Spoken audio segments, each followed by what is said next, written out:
Hi friends, आप सभी कैसे हो। आशा करता हूँ कि आप सभी अच्छे होंगे। आपका हमारे चैनल वीके जाटोल क्लासेस में स्वागत है।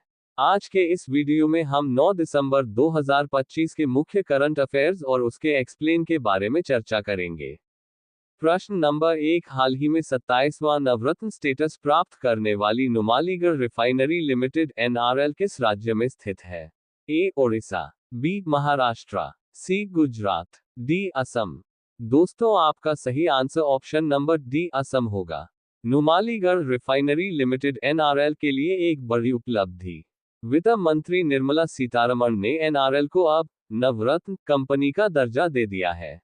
पेट्रोलियम और प्राकृतिक गैस मंत्रालय के अधीन काम करने वाली ये कंपनी अब तक मिनी रत्न श्रेणी में थी। एनआरएल का प्रदर्शन लगातार शानदार रहा है। कंपनी का सालाना कारोबार 25,147 करोड़ रुपए है और वित्त वर्ष 2024-25 में इसने 1,608 करोड़ रुपए का शुद्ध मुनाफा दर्ज किया है। अगर हिस्सेदारी की बात करें तो ऑल इंडिया के पास सबसे ज्यादा 69.63% शेयर है, जबकि असम सरकार की इसमें 26% की भागीदारी है। नवरत्न का दर्जा मिलने से एनआरएल को अब बड़ी वित्तीय आजादी मिलेगी। अब कंपनी बिना सरकारी मंजूरी के किसी भी एक प्रोजेक्ट में 1,000 करोड़ रुपए या अपनी नेटवर्थ का 15% तक निवेश कर सकेगी।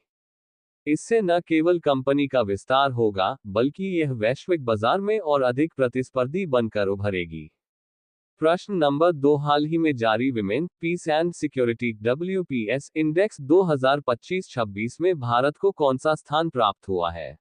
ए 110वां, बी 121वां, सी 131वां, डी 141वां। दोस्तों, आपका सही आंसर ऑप्शन नंबर सी 131वां होगा। हाल ही में women peace and security index 2025-26 की रिपोर्ट जारी हुई है। यह इंडेक्स दुनिया के 181 देशों में महिलाओं की सुरक्षा, न्याय और आर्थिक भागीदारी का आकलन करता है। रैंकिंग की बात करें तो डेनमार्क एक बार फिर दुनिया का सबसे सुरक्षित देश बना है। टॉप 10 में आइसलैंड, नॉर्वे और स्वीडन जैसे नॉर्डिक देशों का दबदबा है। वहीं अफगानिस्तान इस सूची में सबसे नीचे यानी 181वें पायदान पर है। इस साल भारत 131वें स्थान पर है, जिसका स्कोर 0.607 है। रिपोर्ट के अनुसार भारत प्रगति तो कर रहा है, लेकिन महिलाओं की सुरक्षा और श्रम बल में भागीदारी अब भी बड़ी चुनौतियां बनी हुई हैं। चिंता की बात यह है कि पिछले साल 67 करोड़ से ज्यादा महिलाएं संघर्ष से प्रभावित हुई हैं, जो 2010 के मुकाबले 74% अधिक है। अमेरिका इस बार सुधरकर 31वें स्थान पर पहुंच गया है। प्रश्न नंबर 3, हाल ही में किस राज्य में बाल विवाह के मामलों में लगातार बढ़ोतरी देखी जा रही है?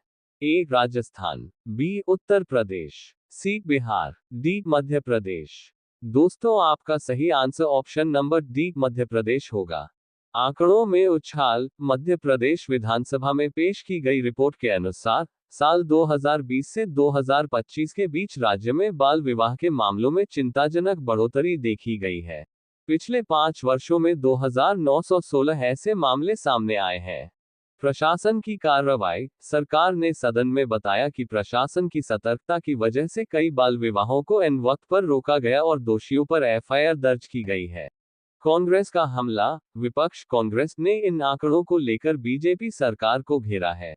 कांग्रेस का आरोप है कि लाडली लक्ष्मी और लाडली बहना जैसी योजनाओं के दावों के बावजूद जमीनी हकीकत डरावनी है और बच्चियां सुरक्षित नहीं है। सरकार का तर्क। वहीं सरकार का कहना है कि जागरूकता बढ़ने के कारण अब ज्यादा मामले रिपोर्ट हो रहे हैं, जो इस कुप्रथा को जड़ से खत्म करने की दिशा में एक कदम है। निष्कर्ष, बाल विवाह के इन बढ़ते आंकड़ों ने राज्य में सामाजिक सुरक्षा और कानून व्यवस्था पर सवालिया निशान लगा दिया है। प्रश्न नंबर 4, हाल ही में डीआरडीओ ने लड़ाकू विमान की एस्केप प्रणाली का हाई स्पीड परीक्षण किस स्थान पर किया है? A Bengaluru, B Hyderabad, C Chandigarh, D Coimbatore. दोस्तों, आपका सही answer option number C Chandigarh होगा। बड़ी उपलब्धि। भारत ने रक्षा क्षेत्र में एक और इतिहास रच दिया है।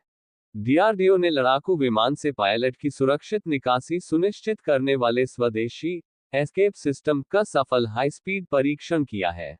कहाँ और कैसे हुआ टेस्ट? ये परीक्षण चंडीगढ़ की टर्मिनल बैलिस्टिक्स अनुसंधान प्रयोगशाला TBRL में किया गया। इसमें LCA तेजस के अगले हिस्से को एक रॉकेट स्लेट पर रखा गया और करीब 800 किलोमीटर प्रति घंटे की तूफानी रफ्तार पर पायलट इजेक्शन सिस्टम को जांचा गया। क्यों है खास? परीक्षण के दौरान विमान की कैनोपी सही से टूटी और पायलट की डमी पैराशूट के जरिए सुरक्षित जमीन पर उतरी। यह तकनीक युद्ध या आपात स्थिति में पायलट की जान बचाने के लिए सबसे महत्वपूर्ण है। भारत की वैश्विक धाक। इस सफलता के साथ भारत अब अमेरिका, रूस और फ्रांस जैसे चुनिंदा देशों की कतार में खड़ा हो गया है जिनके पास अपनी उन्नत स्वदेशी निकासी प्रणाली है। रक्षा मंत्री राजनाथ सिंह ने DRDO, वायुसेना और HAL की इस उपलब्धि को आत्मनिर्भर भारत की दिशा में एक बड़ा मील का पत्थर बताया है। प्रश्न नंबर 5, हाल ही में एप्पल ने आर्टिफिशियल इंटेलिजेंस का नया वाइस प्रेसिडेंट किसे नियुक्त किया है? ए. सुंदर पिचाई, B. सत्य नडेला, C. अर्जुन कृष्णन, D. अमर सुब्रमण्यम। दोस्तों आपका सही आंसर ऑप्शन नंबर D. अमर सुब्रमण्यम होगा।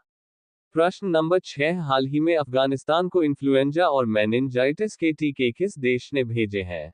ए. भारत, B. चीन, C. Japan, D. रूस। दोस्तों आपका सही answer option number A. Bharat होगा।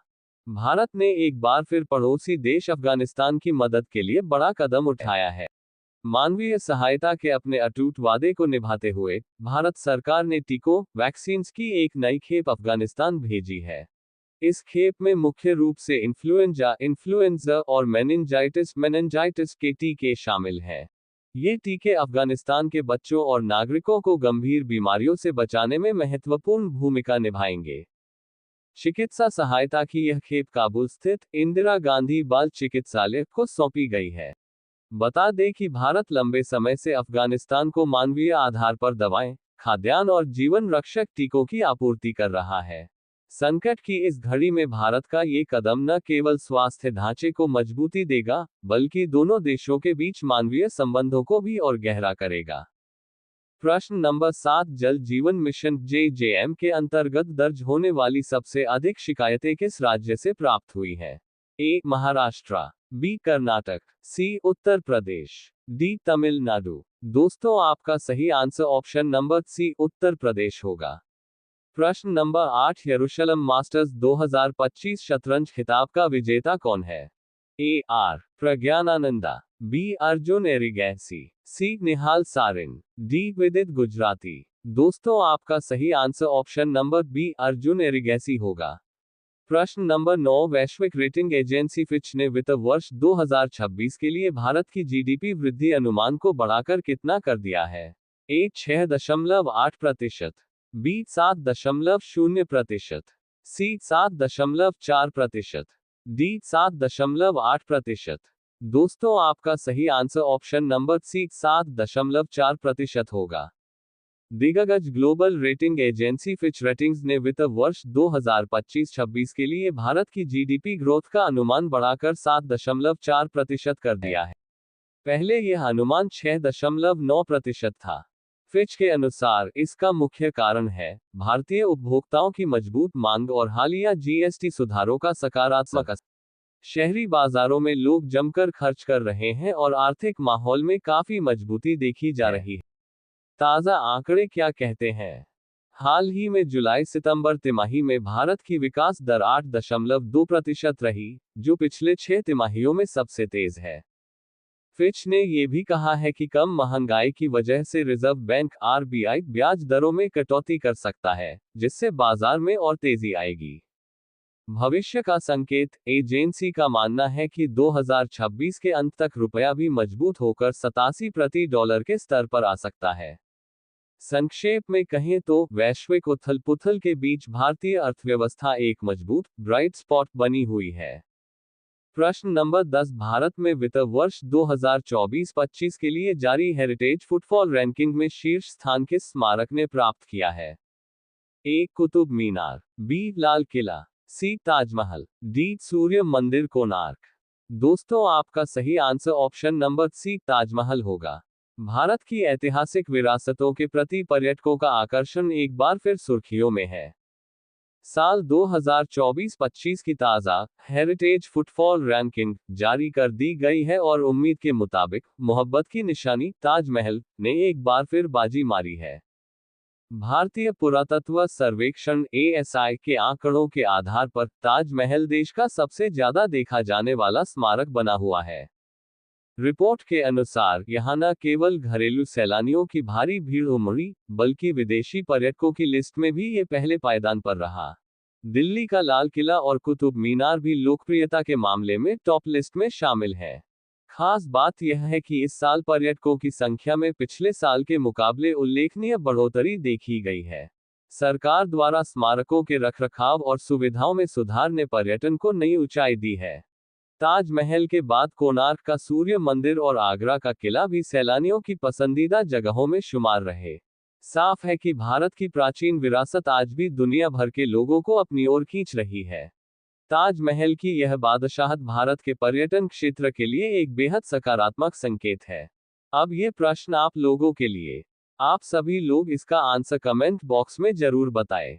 1 दिसंबर 2025 को रेलवे बोर्ड की सदस्य वित्त के रूप में औपचारिक रूप से पदभार किसने ग्रहण किया? A. Arpana Garg, B. Seema Pandey, C. Rekha Chauhan, D. Sunita Mishra. Last video के प्रश्न का आंसर हमने आपसे पूछा है कि हाल ही में 18वीं बिहार विधानसभा के नए अध्यक्ष के रूप में किसे चुना गया है? A. Vijay Kumar Sinha, B. Doctor Prem Kumar, C. Avinash Narayan, D. Nand Kishore Yadav. दोस्तों, आपका सही answer option number B. Doctor Prem Kumar होगा। यदि दोस्तों आपको हमारा यह वीडियो अच्छा लगा हो तो वीडियो को लाइक शेयर जरूर करें, साथ ही हमारे चैनल VK जाटोल क्लासेस को सब्सक्राइब जरूर करें ताकि हमारे चैनल पर अपलोड होने वाली प्रत्येक वीडियो का नोटिफिकेशन आप तक तुरंत पहुंच सके।